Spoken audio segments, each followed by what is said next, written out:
I will start softly introducing our topic for today. Hopefully, by the end, you will feel 10 plus, same like Juana, and this will spread to everyone else. As you know, we are actually organizing this amazing series of webinars, and actually we're planning also for more learning and experience sharing opportunities. This is all part of our business growth support platform. It's a community that we are trying to put together with some other partners in our ecosystem, where basically anybody that's interested can have a platform to talk about their services, their solutions, their product. They can use this to spread their word out there. We would support anybody that has interesting content and topics to share for businesses in this ecosystem, with promoting their valuable insights into the whole business ecosystem via social media channels like LinkedIn and Facebook and so on. And please do reach out if you need our help with this. We're more than happy to help. It's an open community.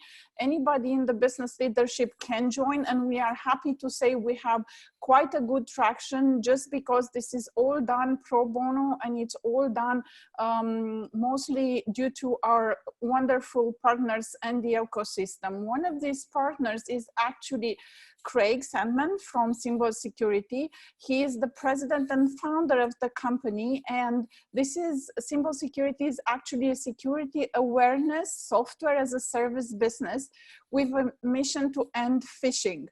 Prior to this, Craig spent actually about a decade learning third-party sales for Chapter Communication Cloud business at Navisite as well, and a decade at AT&T. So he's a very well-known professional, and I've heard him speak before. It's amazing the type of an information he will have to share today. Just as a bit of a background, he attended the Villanova University in Pennsylvania, USA, and resides in New Jersey with his wife and 3 children, which we sometimes, you know, now that we're all working from home, this is a very important aspect of our lives. So he's actively involved in youth sports and local nonprofit organization. I have a deep respect for everything that Craig does. He's been an inspiration to me and some of our colleagues. And I look forward to hearing what he has to share today with you. As you know, the rules of the house are non-strict, so you can ask questions. Please use the chat pane. Please do mute your mics, but if you have to add something important, you can unmute yourself, and just make sure you do it in a break or something. I'm sure Craig would appreciate a sip of water once in a while. Thanks again for joining. Once Craig will talk about a bit today about the best practices for when working from home in regards to cyber safety. We will then have time for a more extended Q&A session, and we will present the next week session, which is also very good in terms of content and speakers, and it regards how outsourcing changes when working from home. So I hope that you will stay after hours. That being said, it's a bit longer introduction than usual. We're very excited to have this series of webinars. So please, Craig, take it away.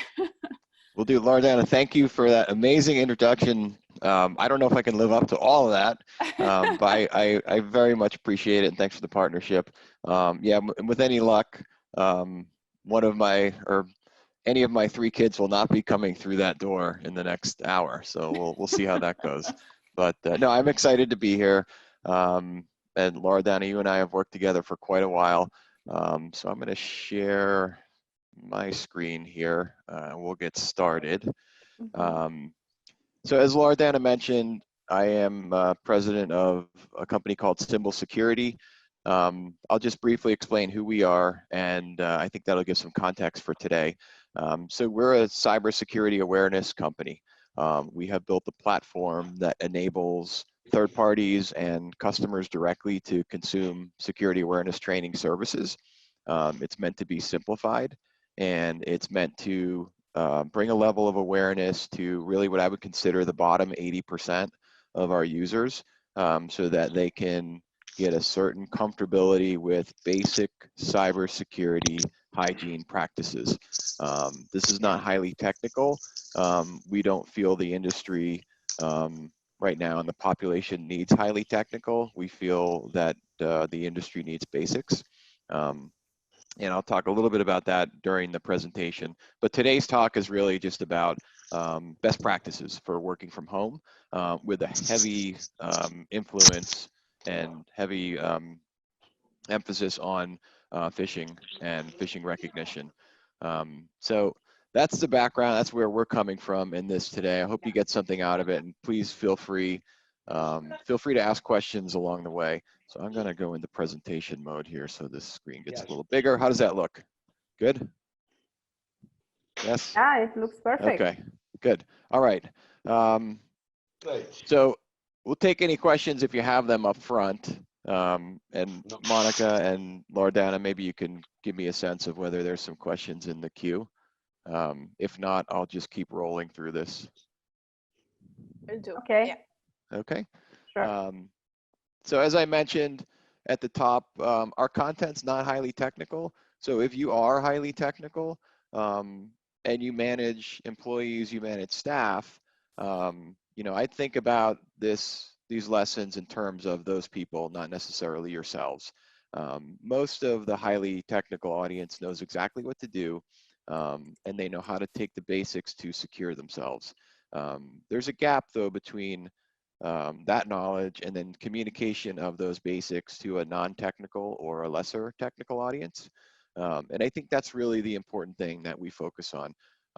So with all this movement to work from home, in many cases, it's taken people away from the support of their IT organizations.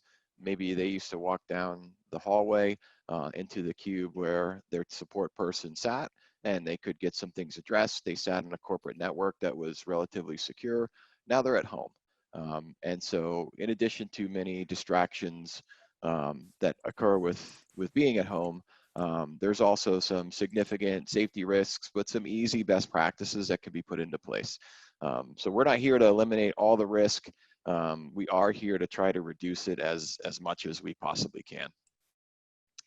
Okay, so bear with me. Going to do a setup here, about 2 minutes worth, but I think it's really important to understand why data security is such an issue.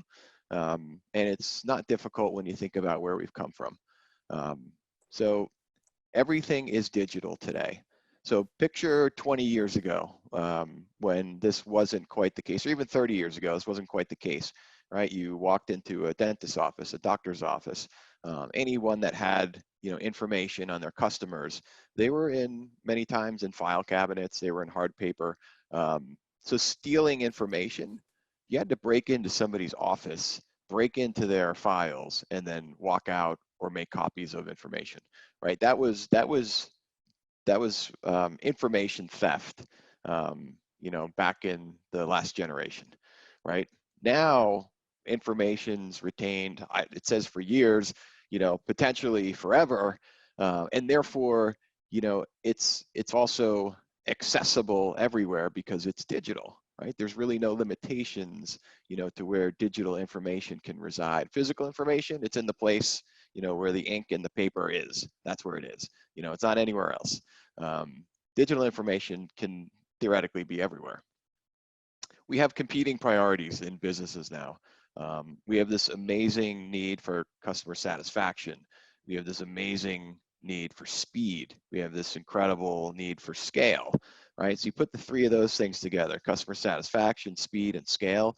Those compete with security and IT security every day. Every minute of the day, you're competing, right? Customer satisfaction is all about delivering for the customer. It's not about being secure necessarily. Speed and scale, same thing. They compete with security. So you know, I've been on the business and the revenue generating side of businesses my entire career. I haven't been, you know, on the internal security side until I got into this organization here. But I see the conflict, right? There is no, you know, there is no both where you can be utmost security and utmost customer sat, speed, and scale. There has to be compromises, and it puts strain on the business. Um, Sensitive information today is exchanged over all kinds of open platforms. We don't want it to be, but it is. Email, text, and social. Email, I think we are all comfortable with what's happening on email. We know that there's communications there. Texting and social are things to really think about in your organizations. So if you're a product company and you're selling over social media or you're fielding customer support requests over social media, what kind of information is being exchanged there between your client, prospect, customer, and potentially your customer satisfaction representatives? You know, are you exchanging information that shouldn't be exchanged there? So that's potentially a challenge point, as is texting, right? We have many issues with texting and what happens there, and you know, how potentially insecure that platform is and what information is actually going over there. So these are new challenges we have to work through. Next bullet down, compliance. Compliance only gets harder, not easier, right? There is no, if I were forecasting compliance, I wouldn't be forecasting an easier job of maintaining compliance in the future. It's going to get harder. That's just the way things are going. So today we deal with, you know, in the States in particular, we deal with HIPAA and PCI. Globally, we deal with GDPR. There are more regulations being imposed on businesses versus less, right? It's just the way things are trending. Another important point, as all this is happening, cyber criminals are getting better and better at their craft. They're expert marketers. They're amazing users of technology. The dark web offers them tons of information, tons of malicious kits, and they can get more targeted than before. The old versions of, you know, phishing were pathetic compared to the sophistication of what cybercrime is today. Importantly too, the legal and political environment is incredibly unforgiving for data owners. If you own a business or you run a business or you're an executive of a business and you own customer data or private data, the onus is on you. There's no sympathy for a skilled cyber criminal breaking the law, and you the business owner, or you the data owner, as the you know, as the unfortunate victim, right, of a crime. Even though you have been victimized, the onus and the responsibility is going to fall on you as the business and the data owner. It's unfair, but it's where we're at. And then wrapped around all of this is a reality that as much great technology as we have, that humans are the very weak link in the entire chain of security. And it's for this reason. I've got a picture up here. I think if any of you are in the IT security space, you've probably thought about things the same way. It's not that it doesn't matter how good your technology is and your processes are. The reality is you will invest major money, time, and effort in building a fortress around your data, around your people, and protecting your IP.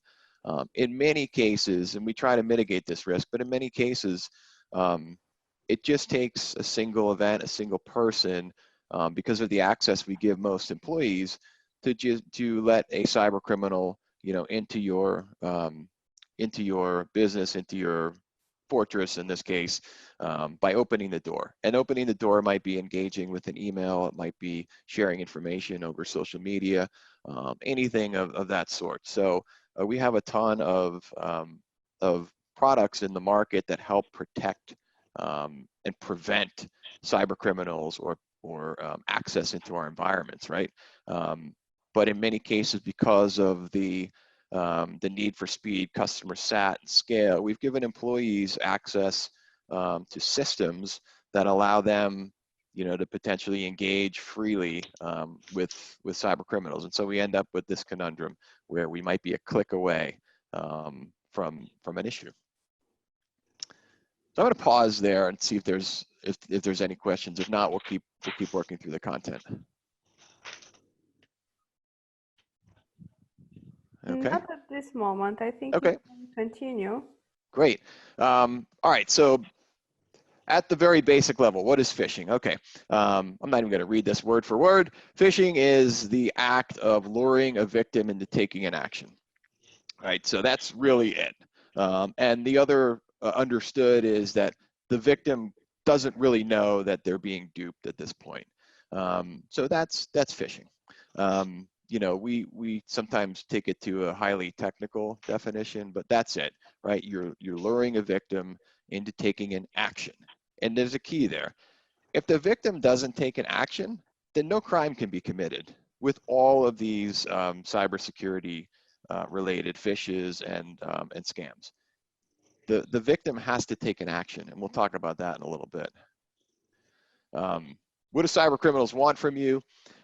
This is interesting because I think we hear a lot about ransomware and you know, and theft and things like that. But it's interesting. There's really a few motivations cyber criminals have.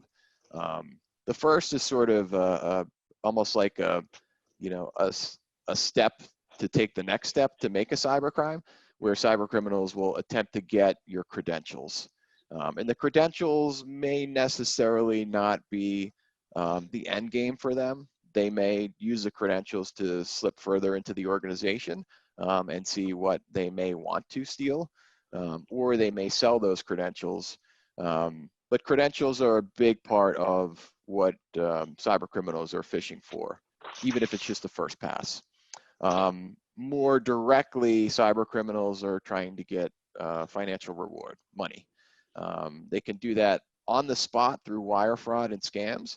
So wire frauds would be something along the lines of, in the States, we have, you know, real estate closings where homes are sold, and there's typically, you know, 6 to 8 people involved in this sale. There's the buyer and the seller. There's an attorney on both sides. There's a title company. There's a realtor on, you know, on both sides. Might be one title company, but anyway, so you have a number of different people all communicating information with each other, sometimes on their Gmail addresses and personal email addresses. Any one of those addresses is compromised. You may have a cyber criminal watching over the dialogue, and then, you know, lo and behold, 24 hours before the closing, there's a request to change the wiring information from this account to that account. You know, we need to do this in the next 2 hours or we can't close on time. So picture any event where money's about to change hands, and, you know, a cyber criminal can slip into that process and change or ask for a change to be made. Who's going to interrogate that information, right? Who's going to question and verify that information?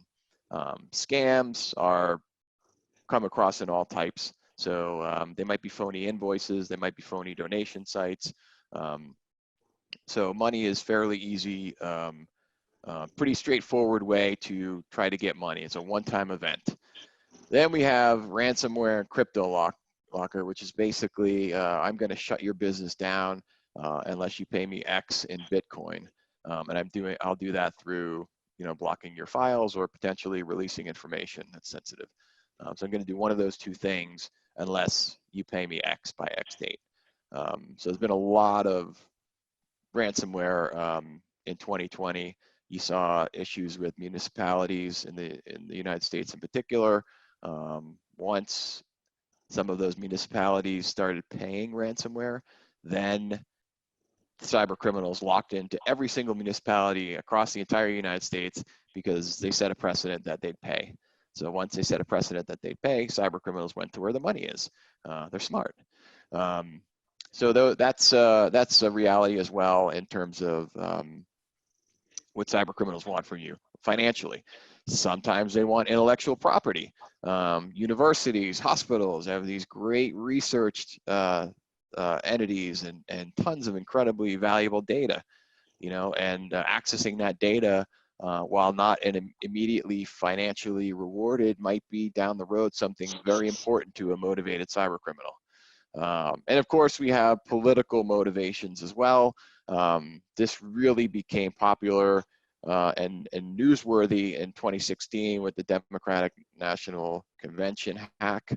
That sort of put that on the map. That was a key logging event where you know, one of the higher ups at the Democratic National Convention, you know, was breached through a key logging event. Cybercriminal was able to trace all the keystrokes, determine passwords, get into accounts, and start to manipulate correspondences based on that information.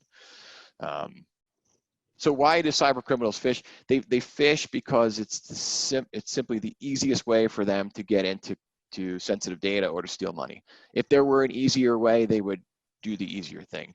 It's path of least resistance by far too. It's much easier to phish than to attempt to hack through vulnerabilities of a network or try to find your way physically through that fortress that I showed you a page ago, because by and large, security software is excellent. It's very hard to break through that stuff. Phishing's much easier. Okay. What I'm going to do now is I'm hoping we can get a little interactive.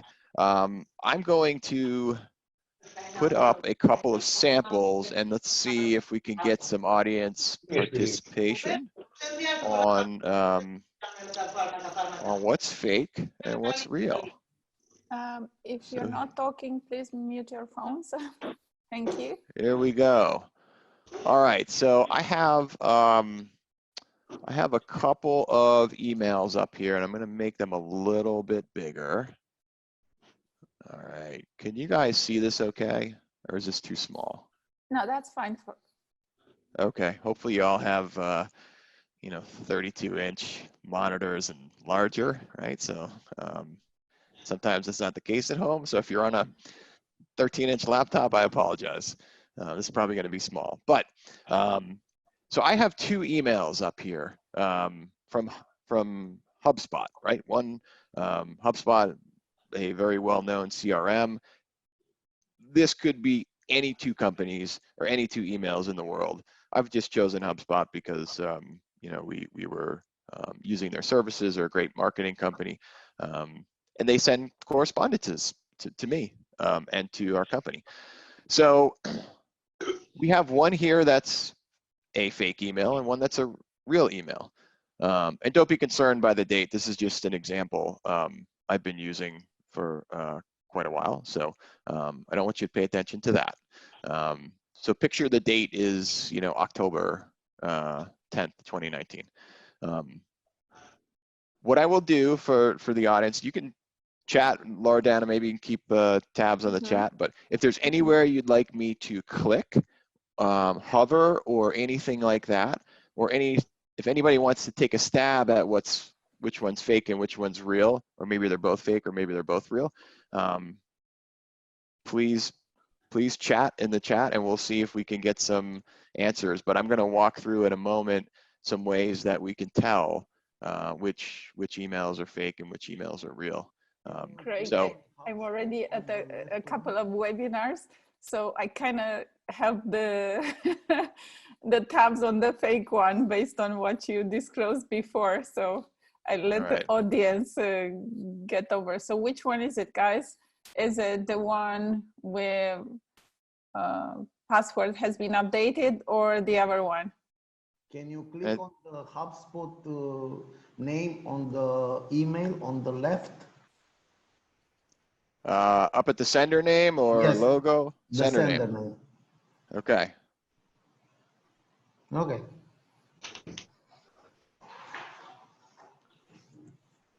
Okay. Anything else? Now it's easy. Okay. Someone says that right one is the fake one. URL is sketchy. What do we mean by the URL? We've got a couple URLs. I believe the URL in the email. This URL, and we have you know, the email address it's coming from. I think it's the email address. Email address, this one here. Okay, here you go.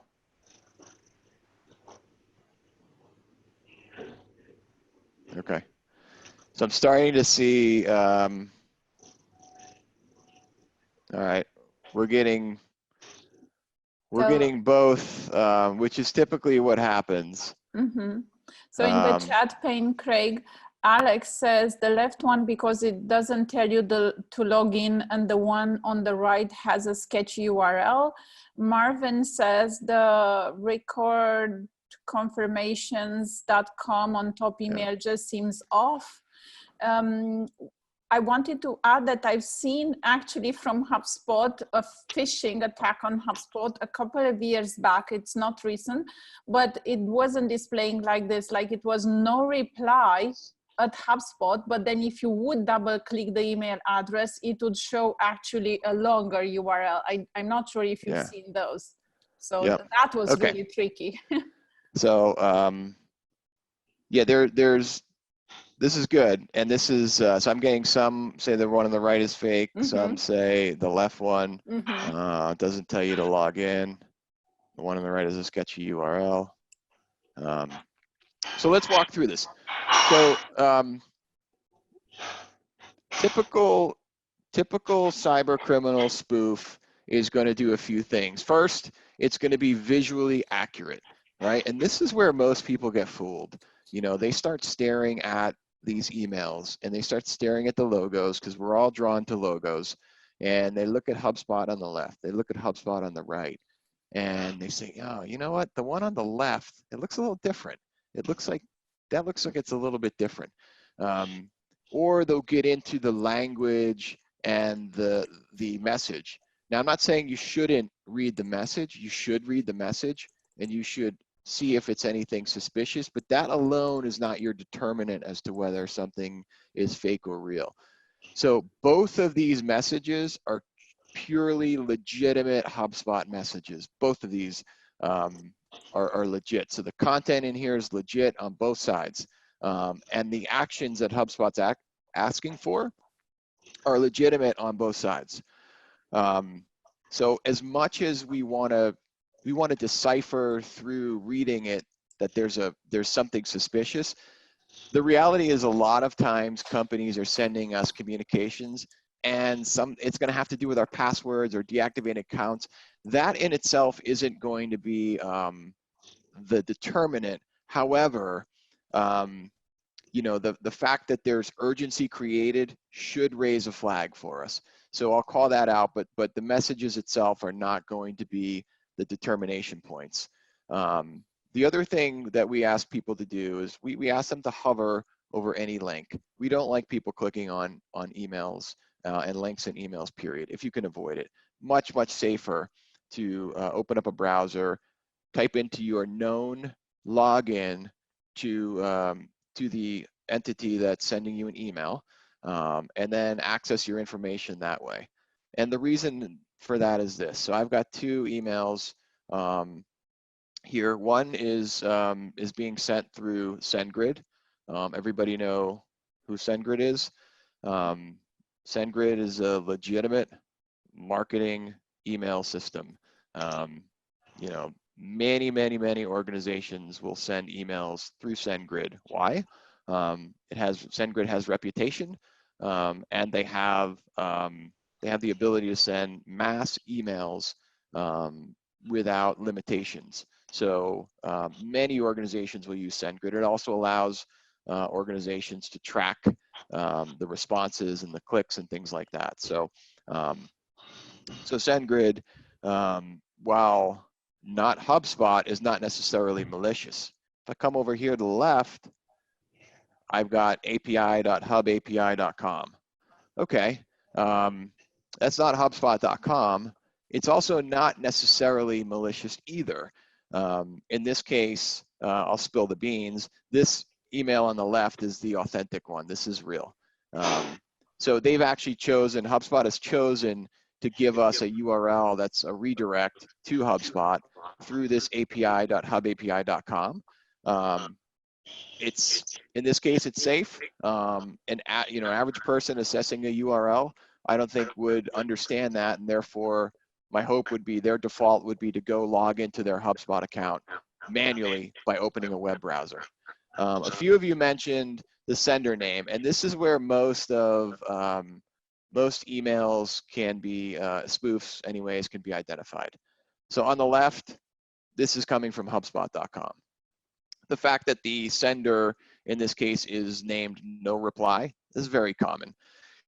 It just means that they're not accepting replies to these emails.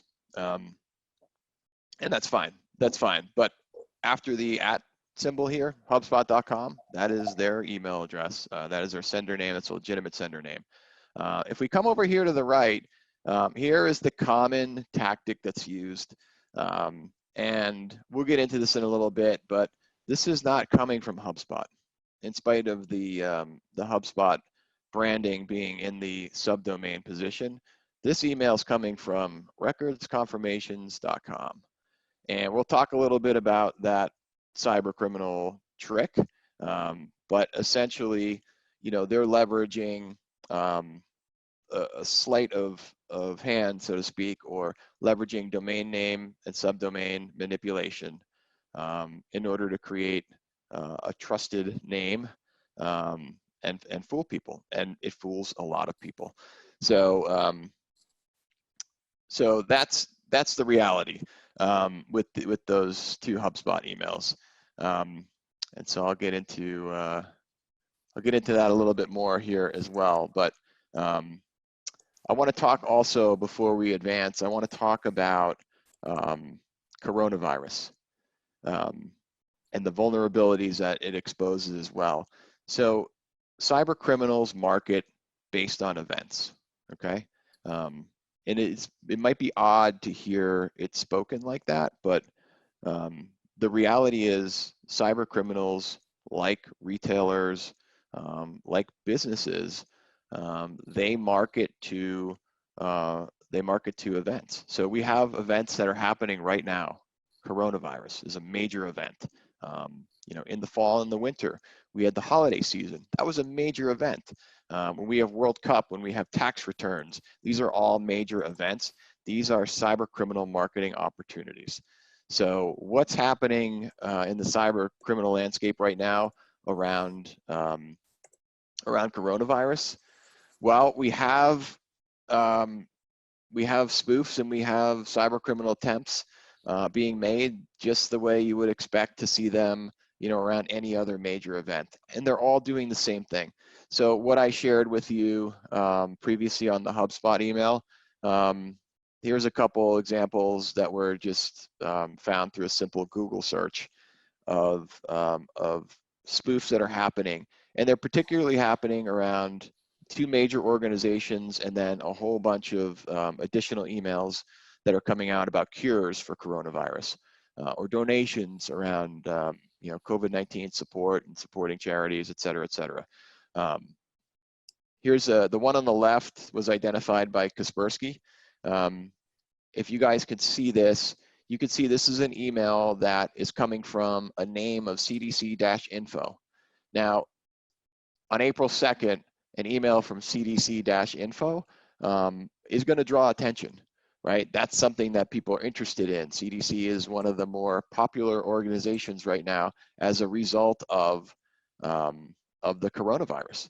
However, this is not coming from CDC. CDC's email address is cdc.gov. This email address is cdc-gov.org. Again, if you're looking very quickly at email and you see if you see gov and .org, that feels safe, right? .org is intended for charities and nonprofits. .gov is highly regulated to get a .gov. Okay, so the likelihood, of somebody scanning up quickly, seeing gov and org and feeling safe is high, unless you're really interrogating these emails. The one on the right, by the way, notice I'm not even mentioning a single thing about the content of this email because I haven't even gotten past the sender name. The one on the right, sender name is advertised as legitimate. Okay, it's just a screenshot, so we don't get to see what's underneath this sender name. However, and by the way, this was identified by Cofense. However, the link on the bottom, this is a screenshot was taken during a hover. So they've hovered over this link, and this link on the bottom, if you can't see it, I'll read it to you. While it says it's advertised as www.cdc.gov, The link it's taking you to is https://healing-yui223.com, right? So it's not taking you to cdc.gov at all. So this is a couple examples. There's thousands of these that are happening right now. That could have fooled me, Craig. I must Yeah. admit that could have fooled me for sure. And Laura Dan, I know you and the team have done some research on this. And there's plenty of data out there. I mean, the spike in coronavirus related domains being purchased is in the many thousands.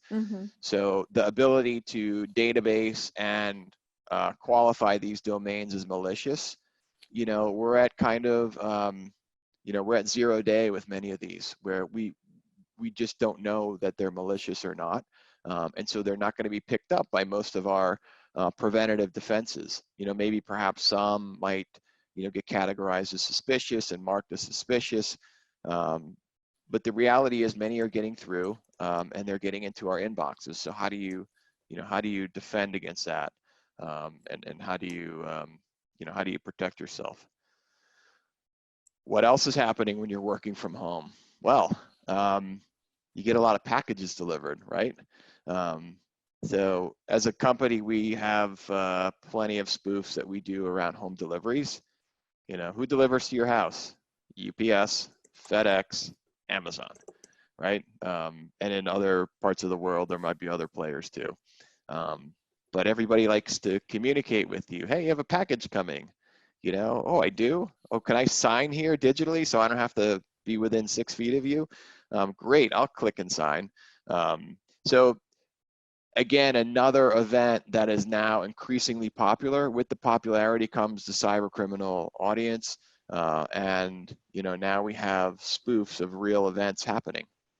So in this case, I highlighted here, this is a little training exercise we do, but I've highlighted, and the most important thing is, you know, everybody knows the UPS trucks and the brown and yellow logo. It's a household object, right? We all know who that is. Your kids, you know, if they're older than 2, they can identify this logo. They've seen their trucks. However, the logo and the graphics and the picture does not make it a real email. It's probably the most important thing, I think, to learn, you know, is to not trust your visuals, but to come up here and interrogate that, that sender name. Again, same trick here. The trusted name UPS is stuffed into the subdomain field. You have a generic domain called invoicefulfillment.com. Oops, sorry. Also the hover, okay? Hovered over this tracking number, and what does that give us? Yeah, it's, you know, it might not be malicious, but it doesn't look great. So just don't click on it. So what these cyber criminals are doing is it's the same tricks as always, and the clicks are going to do a couple things. You're either going to implant malware, or they're going to attempt to take you to a landing page where they can steal your credentials. In some cases, like I mentioned before, it's going to be a charity or wire fraud situation. But all those are triggered by the click. So remember, phishing, you have to take an action. If this email is deleted or even just read and not deleted, nothing happens. All right. So here's a couple tips, which I think at this point we've gone through this enough. So I'm going to zip pretty quickly through just for the audience's benefits. But let's not live dangerously, and I think that's an important thing. So we talked about this. Tip number 1: expand the sender name. In this case, we've got some odd characters that tip us off too in the subject and in the sender name itself. But clicking on the sender name, I think for some people, they don't know if that's safe. It is safe, right? So I think that's something that can be communicated to people that maybe question, hey, well, what's safe to click on and what's not? You know, it is safe to click on the sender name and reveal where that's coming from. All right, tip 2 is understand domain and subdomain. This is very important, and I think this is where a lot of people fall down. They'll see a trusted name in the subdomain, and they'll think it's okay. Oh, it's Amazon.password confirmation. That's how they confirm the passwords at Amazon, right? So you can almost talk yourself into these things. You know, in this case up here, what do we have? We had invoice fulfillment, right? UPS and invoice fulfillment kind of makes sense. You know, so there's a lot of ways you can use generic domains in order to give a sense of safety, or, you know, an obvious, oh, of course, well, that's what Amazon uses to confirm passwords. So it's really important, and it's so simple when you think about it, but it's a scenario that many people do not understand, and it's probably the easiest way for them to prevent cybercrime from ever getting started. Finally, hovering over the URLs. So this is a tiny hover here under the Restart membership. You're not often going to be able to tell the difference between a malicious URL and a legitimate URL. That's not really the purpose of hovering. The purpose of hovering is to validate, is this taking me to the place that I expected to go? And if this isn't a clean Netflix.com, then we're not clicking on this. It might still be legit, but we're going to get there some other way. So if my goal here is to restart my membership, I'm going to go to my Netflix account and log in. I've seen some cybersecurity tips that just flat out blanket say, do not click on anything in an email, period. And personally, I'm okay with that. You know, it makes your life harder. You have to navigate to a web browser and log in typically, or make a phone call to a credit card company instead of clicking. But it is, it's a simple way to do the verification process, but it's longer. It takes more time.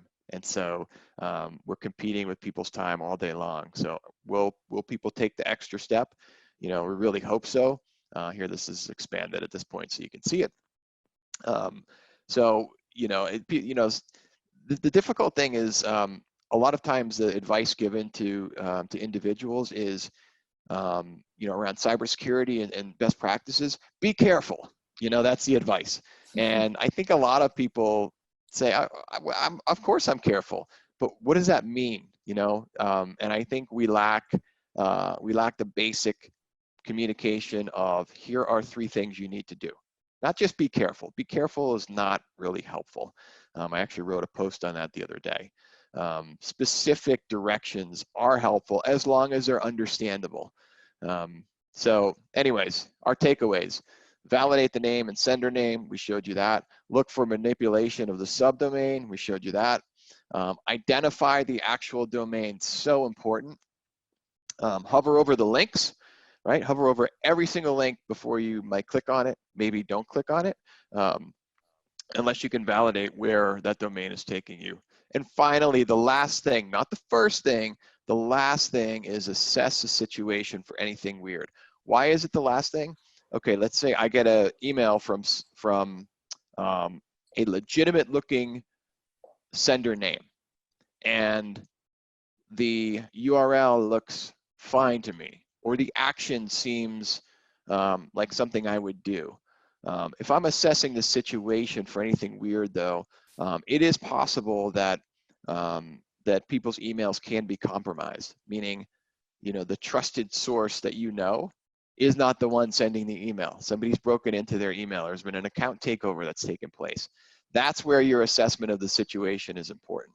So normally, you know, from Laura Downham, the boss, I would not get this kind of a request asking me to transfer money. So even though technically it may be legitimate in nature, it's legitimate, I can see it's her email, this is weird. If you assess the situation and you see anything that's odd, then the verification process comes in. So again, don't be fooled by logos. Don't just assess the situation. So a good situation with a bad URL is still bad. Check the sender name and domain, and just go to the website directly. Okay, let's talk about Zoom. There's been so much written on this in just the last few days. It's been amazing, both the explosion of Zoom, and what a marketing job by Zoom, by the way. You know, I've been using Zoom for years, but there are plenty of web conferencing platforms out there, plenty of them. But Zoom has owned the branding. So now if you listen to a newscast, they don't talk about video conferencing. They talk about, well, we just did a Zoom the other day, and you know what I mean? It's become incredible branding job. But there's some issues now that have been exposed, and so it's really important that you take a few best practice steps with Zoom. They're addressing a lot of those situations, and there are some more highly technical components to this too. But at the very base level, you know, what they've done is made sure that each meeting now has a password, right? So there was issues with meeting information being exposed, not having a password, and therefore if you had manipulative technologies like you know, a Zoom dialer, so to speak, you could go out and crawl the web and find meetings just by, you know, generation of many meeting numbers, and eventually find meetings and drop into meetings and drop into their chats and get them to you know, potentially interact with you or disrupt the meetings and things like that. Some of it was, you know, hacking to be, you know, fun and annoying. Some of it was actually malicious with intent. Their encryption levels were not as advertised. That's more of a technical defect. So I think they were advertising 256 encryption. They were using 128, and the source of the encryption was actually debatable. Another tip: don't post the meetings and passcodes on social media. I see a lot of this. It's not good, and it's the challenge is its intent is good. So if you have a church today, a religious organization, and you can't have your constituents come to the building, you know, now everybody's doing online.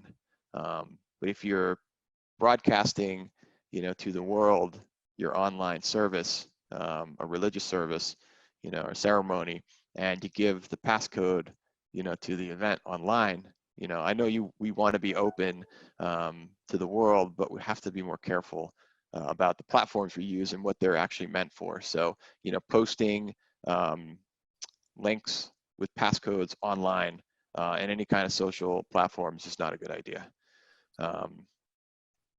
Some Zoom chats weren't staying private. So, you know, the chat that you would do in Zoom privately amongst two participants was being revealed to the administrator of Zoom in the chat logs afterwards. So that was an issue. So maybe if you want to have a isolated one-on-one chat, maybe go to a different instant messenger platform. I'm not quite sure if they fixed that one. And Zoom is advertising the waiting room or the check-in room for safety. I mean, if you have it gets a little annoying. My perspective to have to check in everybody. I think if you have a password set with your link and you're leveraging closed platforms to communicate the links to people, I think you're okay. If you want to do the check-in, you know, I think you can as an extra measure. By the way, I'll ask the audience, does anybody else have anything to add on the Zoom situation? I'm not an expert there. I'm just pulling information I've heard, but I think it's evolving very quickly. So if anyone else has anything to add there, would welcome that. I can show some stuff, Craig, but I will show you, I will show it to the audience right after your presentation. It's interesting to see how the search for Zoom alternative skyrocketed from last week. So that's an amazing graphic just to display. But on top of that, I'd just like to add something, and this is for all of our community participants. Please bear with us. We're not cybersecurity experts. The whole promotion that we've done around this webinar, it's been powered by us pro bono for our community.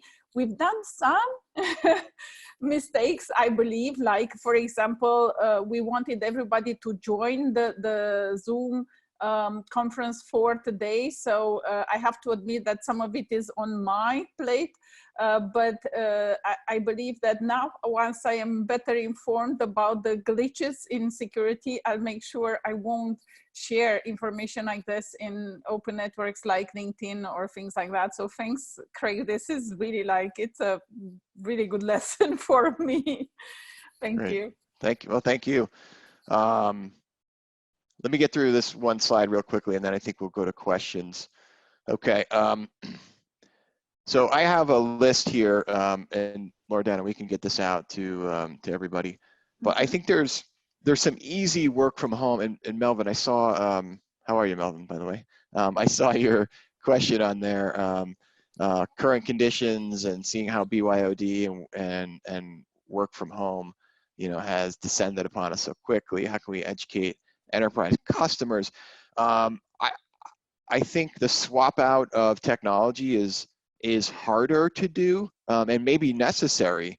I think the communication of just common best practices, not that the company is going to take responsibility for that day one, but we've actually shifted our messaging at Symbol to be less about, hey, your employees need to be educated because they're the front line of your human firewall and they protect your data. So we've shifted away from that more severe message to, you know, employees are now working from home, and working from home, because of the cyber criminal activity, their personal safety is in jeopardy. So we've shifted more to a personal message. And I think that's a great way for enterprises to approach this is, let's protect our people and help our people be safe at home. It will have a byproduct of them being safer, protecting our data. But I think from a messaging perspective, and the reality is, if we make them safer across their entirety of their landscape, both at home, with their kids, with their family members, with their aunts, uncles, grandparents, parents, then, you know, if they can spread that safety, then it's the amount of activity they're able to suppress is going to be greater. We'll have less corporate risk as a result of their personal safety. And there's very basic things. So this is interesting. And we could go on. This page could be a whole webinar, right? Wi-Fi safety. How can you be safe at home with Wi-Fi? But, you know, you have different levels of challenge, right? If you live in the suburbs and you have, within line of sight, you have 3 homes, you're probably not at high risk for someone, you know, jumping on to your Wi-Fi from your driveway. If you live in a 1,000-person apartment building, that's a different story, right? You have to be careful about Wi-Fi and how you address your network, what you name your network. In all cases, though, you should have a guest network. All routers, if they're decent, will have this capability. It's pretty easy to use. Set up a guest network. Who gets the Wi-Fi password? You, your spouse, significant other, or another adult in the household. Your kids don't get it, and your relatives don't get it, and the kids' friends don't get it, right? So anyone else who comes into the house, they get on your guest network. You give them the guest network access. Devices, make sure you separate work and personal. You know, common challenges, trying to take a conference call. Now my kids are home because they're not at school, and they need attention. Here, take my corporate phone and go watch a video. Like, we have to avoid those kinds of things. So as we're working from home, separate work and personal. Same thing with the passwords and accounts. This is obvious. This has always been true, but we still see it. You know, hey, I have a Netflix service and my username is my work email address. No, right? So your personal service, your personal entertainment and services, those have personal usernames, personal passwords, not related to corporate, not related to work.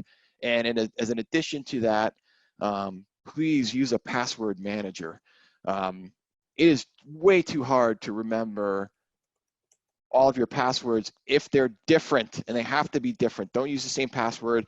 Use a password manager to manage all this. The alternative is you end up with some document or some spreadsheet called My Passwords, and you have to, you know, keep everything on a file, which is just as bad. You don't want that. So use these systems are great. Many of them are free. The free versions are fine at the personal level. If you're a company, make an investment in this for your people, going back to what we talked about. Two-factor authentication, I know it's not 100% perfect, but it's really good. It's a really good mechanism to deflect potential logins that may not be you. And most sites have this capability. If they have it, turn it on. Go into the security settings of the site, Facebook, Twitter, whatever, and turn on two-factor authentication. You all have your phones with you 24/7. I do. We all do, right? So if it's a 2-second delay while the text comes to your phone and you enter the code in, you can live with that. For the one time that you get that two-factor authentication on your phone and it's a login from a part of the world where you don't think there should be a login. I talked about the kids not on your device, and then for the final point here is scams can happen at home. So even though you're on your couch, in your comfortable clothes, drinking a cup of coffee, with no socks on, you can still get scammed at home. The point is your awareness sometimes isn't heightened at home. You're relaxed, but scams can happen at home. Both over voice, email, text, etc. So that's it. That's the session, and I guess I'll pause. I'll pause for questions. I see one on there. Yeah. We've got actually a few questions. I will let everyone maybe get your contact details, but also we will share the recording and the slides with the people that have registered for this webinar. There's a few very interesting questions that came out. So, have you seen phishing attacks accelerate? For example, this is from the online live streaming. I think you answered that already, and we had another one that was specific to the coronavirus crisis, and I've seen you address that. We have another question in regards to any experience with fake Facebook messages. Yes, they happen. I don't have personal experience with it. We don't cover it a lot. Are we talking about within Facebook Messenger itself? Sorry, Ken, do you wanna come live? Yeah, hey Craig, Ken Smith here. Hey Ken.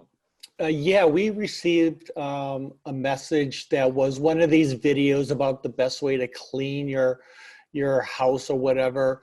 And it was from an old, a person we haven't had contact with for years. And I just saw it as really suspicious. And within your Facebook platform, or did it come emailed to you? It was a Facebook Messenger, which isn't something we use very often. So that's what made me suspicious. I believe one of my family members actually clicked on it. And what we did was just change the password really quick to make sure. Yeah. Just in case. Yeah, I think you did the right thing there. That's not my area of expertise, but I have seen the same thing that you have, which is I've gotten, manipulated Facebook Messenger, messages, and I don't really respond on that platform anyways. But yeah, I don't know how they gained access. Perhaps someone that was a contact of yours was breached, and now that's what all of their contacts were, were now known. But yeah, I mean, that's definitely the world we're in. And I think just like, a lot of the underlying messages are related to not clicking. And then also, I think if you have children or others in your account, even innocently, that's an added level of risk too. Great, thanks. Melvin, do you want to come on and address your question? Well, actually, Craig answered it regarding the basics. So thank you very much. This has been very informative, and even getting some of the Google perspective question, which phishing is out there, and you think a name of Google. Personally, just in my opinion, I would always put my guard up on anything Google, right? Anything the Google, the Facebooks, the free is kind of always, guard up and, just kind of like taking a step back during these times. But yeah, but thank you. Craig did answer the question regarding, because I've just seen from the enterprise where, working from home, bring your own device. I think it just blew up, right? And I agree. Taking a step if back. you've got, I mean, think of how long it takes for an enterprise. I'm talking like 10,000 employees and up, to actually make a change to technology. It's really difficult. So that's why I think education is really important there. If you're a small company, you can make a quick pivot, to technology change. But I agree. I mean, amazingly difficult time because of the speed that this happened. There's a question there too about, do you trust Google Password Manager? I don't use it. I think, any one of these firms potentially could be, we don't know what's, I mean, look, there's a reputation with Google and Facebook, right? They're not high on the privacy reputation right now. But at the same time, I think any of these tools from a large brand, you have to assume there's a level of credibility there that's better than not using any password manager.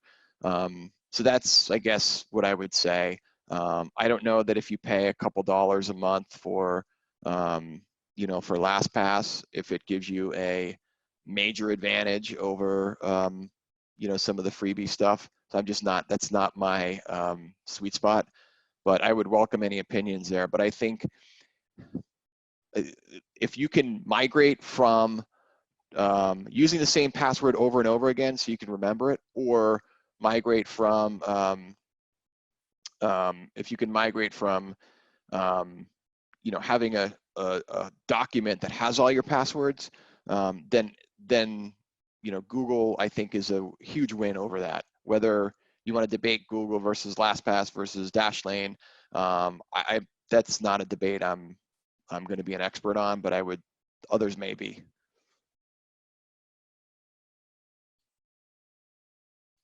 Okay, great. So Melvin, I love your virtual background. That's amazing. Thank you. I can't take credit for it. I saw it on Twitter. And people say privacy based on their offices and pictures of, I don't know, my kids, my parents, whatever. But I just thought of it. I was like, wait a minute, let me just throw this up there and thank you to time. But I can't take credit for it. I saw it on Twitter. Melvin, I thought that was going to say Man of the Year on Time Cover magazine. No, we got to be humble during these times, right? To have a bit of a transition from our topic, here's the Google searches for the Zoom alternative. See how low it was for the past 5 years and how it plummeted with the recent security issues. That's amazing, isn't it? Like countries like Germany, there's 100%, right? And 75% in Australia are looking for Zoom alternative. That's almost unbelievable what such an attack, like a cyber attack, can do on your brand. I was covering the other day this fact that 80% of especially B2B customers, like in the enterprise area and so on, they will just, after a cyber attack, they'll abandon the brand no matter how loyal. So we have to be very careful and educate ourselves quite a lot on this. Any other questions right now, or should we go to the next section? I think we can take one from the form that people submitted when they registered on the page. So I know that some things were covered during the presentation, but let's make a recap and let people know what should they do to be safer now and to lower the risk level they have now at homes. A few points so all of us could remember when we end this conversation.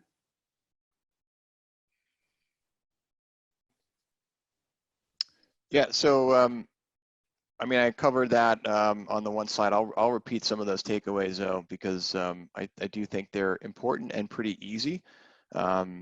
So the first is around Wi-Fi safety and having a guest network. So Wi-Fi safety, you know, meaning you have a password for your Wi-Fi. Your name, the name of your Wi-Fi shouldn't be obvious. You know, like I wouldn't name mine Craig Sandman's Wi-Fi network, and having a password protected, and then having a guest network for any visitors, so you're not giving up that that password. Maintaining separation between your work devices and your personal devices. Work devices for work activity, personal devices for personal.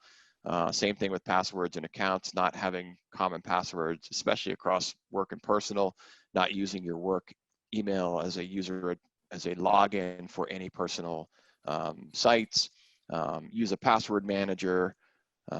Leverage two-factor authentication wherever possible with your, you know, with the services you use. Think of your banks, think of social media, think of anything where your sensitive information is. It's worth it to have that dual login experience, even though it takes a little extra time. It's worth it to be safe.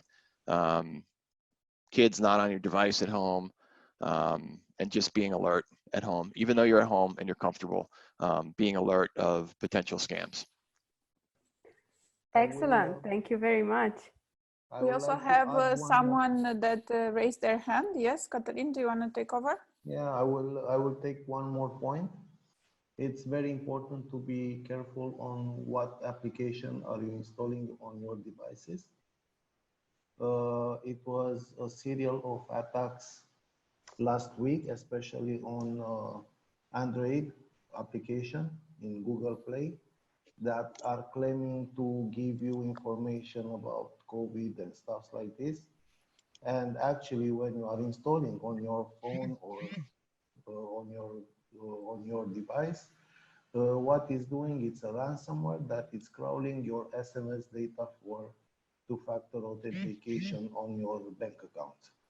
Mm-hmm. So you have to be very careful on what application are you installing on your devices right now. Yeah, so coming back to Craig's point, I think leveraging two-factor authentication is the thing to do basically to avoid such a thing. Thanks for pointing that out. This was very interesting. Anybody has anything else to add or ask, or I guess we can get going to the next section. First of all, thanks so much, Craig. This has been really interesting. You are not on video anymore, but I hope you can. I hope you can still hear us. It's been like pure education for me and for everybody here. We've heard very good feedback. We've had a very good follow on the live streaming on Facebook. So we've had questions there and it was really interactive. Thank you so much to everyone. I'd like to announce the topic for next week.